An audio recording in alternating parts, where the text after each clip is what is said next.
Hey everyone, Sam here, otherwise known as FPL Pricey, and today we're going to take a look at 5 overlooked and underrated players in the defence ahead of game week 1. Let's get cracking, and do remember, as always, to leave a like and subscribe to the channel, especially if you enjoy today's video. Right then, let's get started. But before we do, as always, my mini league is now live. The code for that is RQ7NIR if you wanted to join that. And a lot of the data you see on screen today has been provided by Fantasy Football Hub. If you wanted to get access to all of that data and much more, there is 50% off at the moment, and the link is in the description below. For now though, let's crack on with player number 1. That is Daniel Munoz at Crystal Palace, and I think he is being significantly overlooked at the moment. At just 4.2% ownership, he is definitely in the differential category, and although he's 5 million, I still think he's good value for money. I think he does provide that 0.5 million extra over some of his teammates in the Palace defence. So Anderson is probably the prime example there. He comes in at 4.5, but significantly less goal threat or attacking threat. Let's be very exact about that, because Anderson does get up for corners, he does get up for set pieces, but Munoz is much more of a threat in open play. And I think the data that you see on screen here probably doesn't do justice for just how attacking this player was down the right hand side for Palace under a new system, under new management, and coming into a new team for Munoz, especially around about Christmas, January time last season. So that 0.08 XG and also the same for XA per 90, I think is somewhat of a false narrative. I think he was unlucky not to get slightly better data, especially in the expected goal threat, because there were a number of times where the ball would come across, he would be sat at the back post. If the ball got to him, it would have been an open chance. It would have been an open goal, quite frankly, and that XG data would have been a lot better if any of those crosses had gotten all the way across to him. As it happens a lot of those times, Elise Mateta finished it off before it could get to him, but over the long run average, you'd expect a couple of those chances to sit up for him and him to be able to bury them. Either way, though, he is going to continue to get forward down that right flank and get into those attacking areas. His touches in the penalty box are pretty high as well. I think that their fixtures to start off the season, those opening 5 games, for Palace look pretty decent too. Brentford away from home isn't the easiest game to start off, but it's certainly not one I'm scared of. And then 3 decent enough home games against West Ham, Leicester and Man United. Then the away game against Chelsea as well, who have had a bit of a tumultuous pre-season. Lots of movement going on in the transfer market there, and they're bedding in a new system under Maresca too. I think it's a really generous opening 5 for Palace, and I think the only thing that maybe goes against them is the fact that they might be losing Mark Gahey to Newcastle at the moment. That will probably impact them negatively from a defensive point of view, but I tend to think defences are built on systems more than individual players, and there were times that Gahey missed out last season and they still looked pretty reasonable at the back. Obviously, Palace fans, do feel free to input in the comments below as well, because your input would be very valuable here, but I don't think they're going to completely capitulate even without Gahey in that back line, and I think the system is in place for them to do really well this season. If you look at their 11, it's still a really strong 11, and I am pretty impressed with the way that Palace are recruiting over the summer too. So I still think they're going to be a good defence. From the defensive data last season, they were, I think, 4th or 5th for the expected data across the season, and that is improving under Glasner as well. That was a data point that was increasing week on week under the new management. So I'd expect them to do really well defensively this season. Munoz was being used in a very offensive manner and is quite an offensive wing-back even prior to Palace as well. So I think his data is going to improve this season. Good fixtures and very, very differential. I think he's worth that 0.5 if you can push it over the likes of an Anderson. But obviously, every 0.5 really counts and really matters at the start of the season, which is probably why he's getting overlooked at the moment. Either way, though, I think he's a differential that is on my radar. He's currently in my latest draft. It's just whether or not he survives come game week 1. So on to player number 2, and I've had to have a look around for other data points because we need to look at championship data for this one. And Leif Davis is obviously a player that comes into the Premier League with quite a lot of expectation. Ipswich were heavily reliant on him for attacking threat down that left flank last season. But it's also not often that we see a player with this much attacking threat come up from the Championship, especially registered as a defender. He got the record amount of assists for a defender in the Championship last season, in a side that weren't fancied for promotion from the off either. So he's massively overperformed from what we might have expected from him the season before. So why wouldn't he also do well in the Premier League? Well, it is a step up, of course. I'm sure he's not going to get 18 assists. If he did, that would be absolutely unbelievable value for money at 4.5. But even if he gets half of that, he's still going to be very good value for money at 4.5 million. And yes, fine, he won't keep as many clean sheets in the Premier League. Ipswich are going to leak goals. They're not going to keep 15, 20 clean sheets. It might only be as many as 6 or 7. But if he still gets anywhere near the amount of assists and goal threat as well, by the way, that he got last season, he's still going to be good value for money.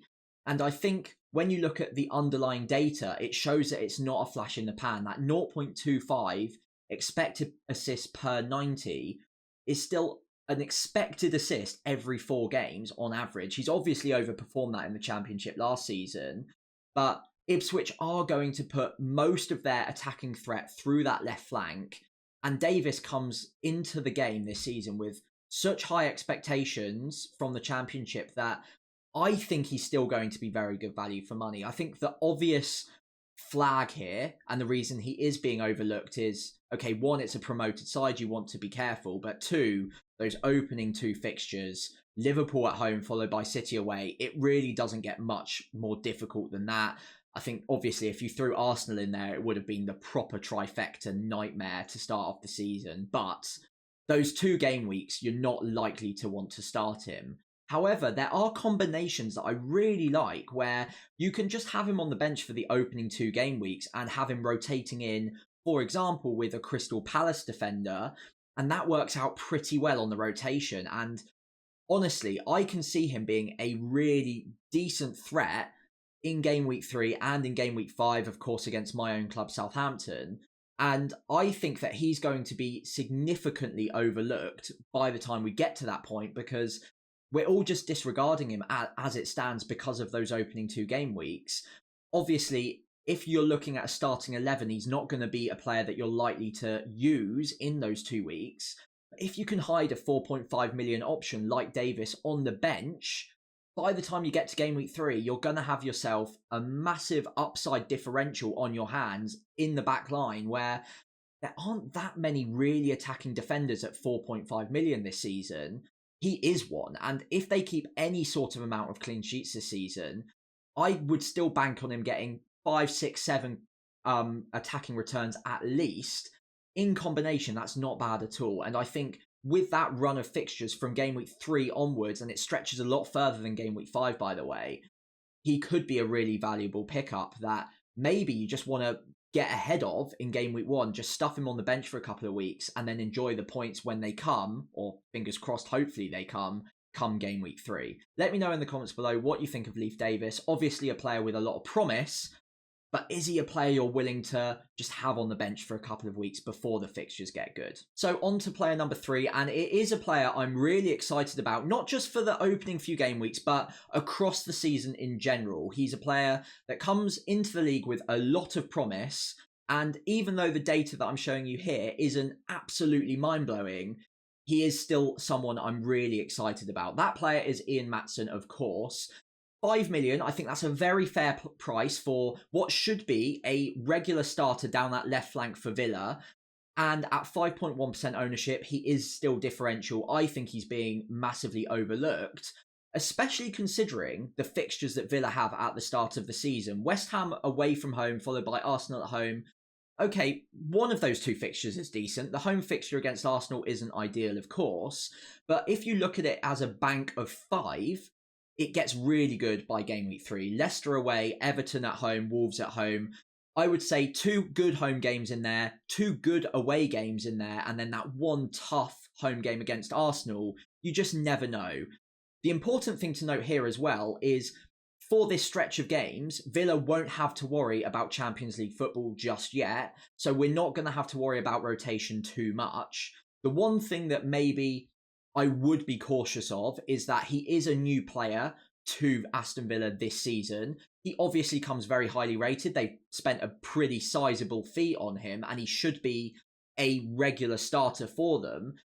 It's just whether or not he is that player from the very, very first game week, whether or not he gets bedded in over a few game weeks, and then after game week 3 or 4, he's much more secure for minutes. I think that's probably why he's getting overlooked a little bit at the moment, but he is a player with plenty of attacking upside. He can even play left wing, but I think whilst that's not really going to be likely for Villa, it does show that he's got plenty of attacking threat, and if he gets little bursts in any given game, he will be allowed the license to go forward, a bit like Matty Cash down the right wing last season, and I think he could be that player where Villa tend to have one of the fullbacks pushing forward and then the other one moving backwards into a back 3 when they're on the attack. And I think what we saw towards the back end of last season is that Ezri Konsa was the player at right back that kind of tucked in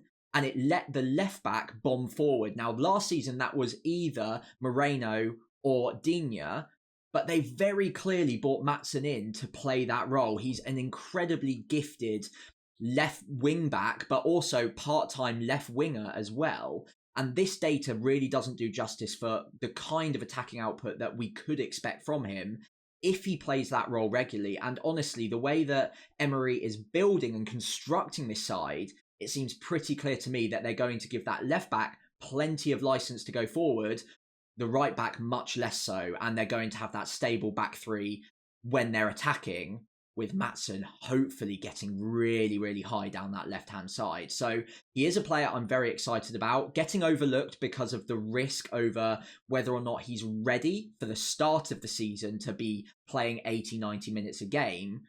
But if you're willing to take a risk on him, I really like it as a differential option. And he is a player that I'm definitely not completely disregarding from the off, because again, for that 0.5 extra, I think that he provides enough attacking threat to be a much better pick than Konsa. And that is my opinion, of course. Maybe you want to go safe with Konsa, but I think it's fair to say that if this guy gets nailed down in that starting 11, he's going to have much more upside than any of the other Villa defenders. So on to pick number 4, and it's a player that has come onto my radar over the last few days because of a lot of very reliable and trustworthy Liverpool fans that I really do value the opinion of, and that is Jarell Quansah. Now, this is a guy that I honestly completely overlooked when the prices got released at the start of the FPL campaign this year. 4.5 million, and okay, he's under 1% owned, so not many people are on this guy at the moment, but he did look really impressive last season when he was starting games. He was giving Konate a run for his money, and Matip as well, of course, to start that in that second spot next to Van Dijk. And for everything we've seen in pre-season, it looks like he could be the guy to nail down that starting spot in the second centre-back position next to Virgil van Dijk. Now, looking across all of the opinions on Twitter at the moment, obviously you take that with a pinch of salt, but a lot of very reliable Liverpool fans and people that know a lot more about Liverpool than I do are saying that this guy is stepping up in pre-season. He's looked formidable in pretty much all of the games and has had a full pre-season, whereas the likes of Konate has had a very stunted pre-season and doesn't look like he's fitting into the slot system as comfortably as Jarell is. Now, obviously, this goes without saying, it is a risk. Liverpool have depth there. They've got options of very high quality that could slot in, no pun intended, next to Van Dijk. And it is obviously going to be a little bit of a risk picking a 4.5 Liverpool defender when there are other good options that you might be compromising on and saving the money for Kwanzaa.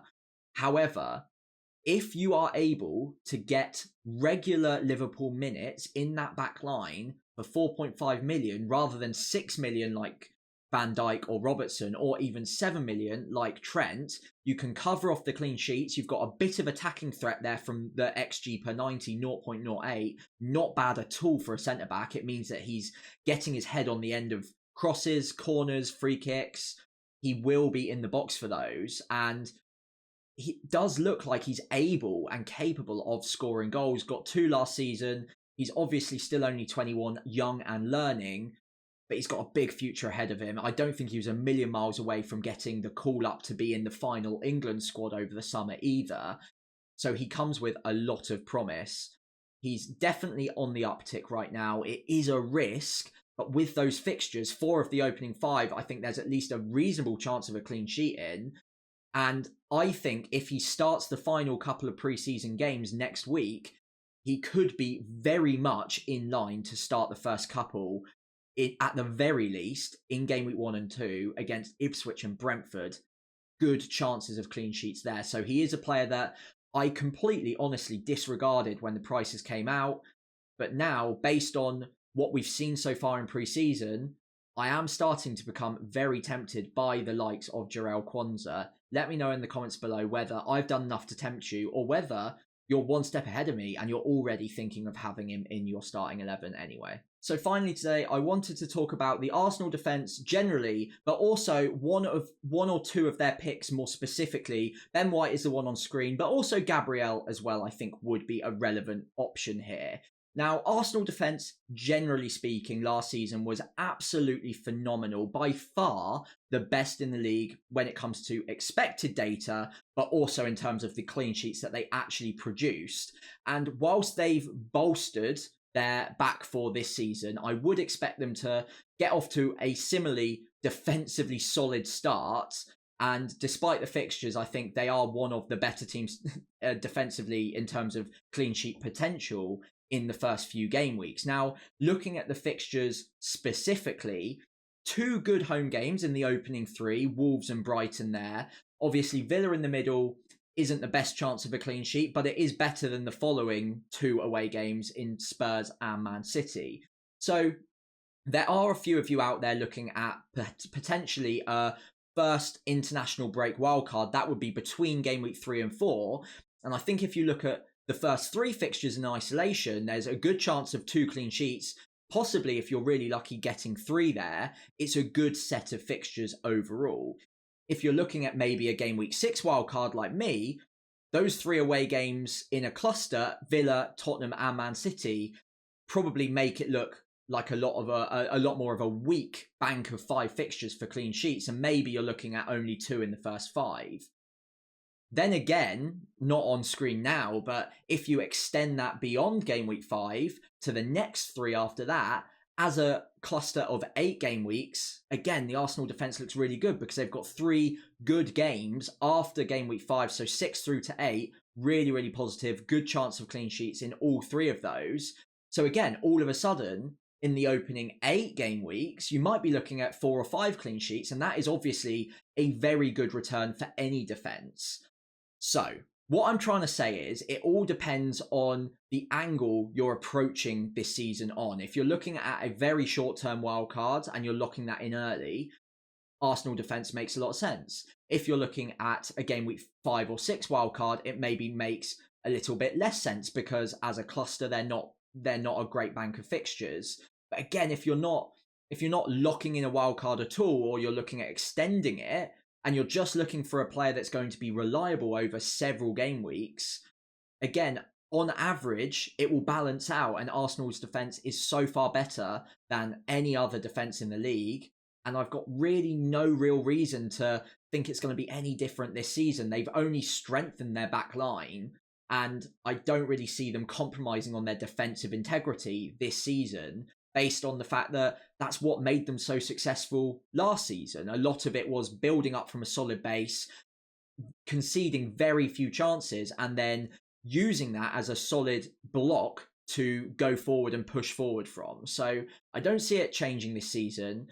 The fixtures, I think if I'm treating them as a bank of 5, don't look amazing, but I think we are overlooking the fact that even with those fixtures, they're still by far the best defense in the league. And okay, Ben White comes in at 6.5. I think it is slightly overpriced, but if you balance that out with the fact that he does have a bit of attacking threat, similarly to Gabriel as well, there's plenty of attacking threat there too. It could still be worth the price, just bringing them into your side, even with the slight risk of fewer clean sheets in the opening 5. Would it be so bad if they only kept 2 in 5 game weeks and maybe Ben White got an assist or 2? Overall, that's still a pretty decent return. So 12% owned. He's not exactly differential, but he's definitely being slightly overlooked. And I think I'm also guilty of that, by the way. He's not been in any of my drafts. He's a player that, again, I saw the price for and I was like, maybe I can find better value elsewhere. But I shouldn't be disregarding him so quickly because he was getting into plenty of attacking positions last season down that right flank. He does link up with Saka very well. And towards the end of the season, his data was improving as well. He was certainly getting more clear-cut chances towards the back end of the season. So yes, the fixtures on paper aren't great. Those are 3 tough away games. But if anyone's going to keep a clean sheet, it will be Arsenal. And especially if you look at a longer horizon, the fixtures do balance out. And over an 8-game week sample, I would probably predict them to get 4, maybe even 5 clean sheets across that. So is it that bad? I don't think so. And it obviously would save you a transfer if you're looking at stretching out that wild card. Just having the Arsenal pick in there as a bit of a hygiene pick, perhaps. Just someone that you can rely on week in, week out. You might even surprise yourself. They might manage to keep a clean sheet even away at Tottenham or away at Man City. And then all of a sudden you're laughing. So again, do not disregard Arsenal altogether. They're definitely still in my consideration. Although I must admit, I'm probably guilty, just as a lot of us are, of maybe slightly underestimating what they're capable of defensively in the first few game weeks. As always, as we reach the end of the video today, do let me know your thoughts on all of the players that I've discussed today. If you agree, disagree, all is welcome. And if there are any other picks that you think are being majorly overlooked for the first 5 game weeks. As always, again, if you could leave a like and subscribe to the channel, that'd be greatly appreciated. It really does help me out massively, especially in pre-season as I push towards, I think 1,500 subscribers would be a fantastic achievement for pre-season.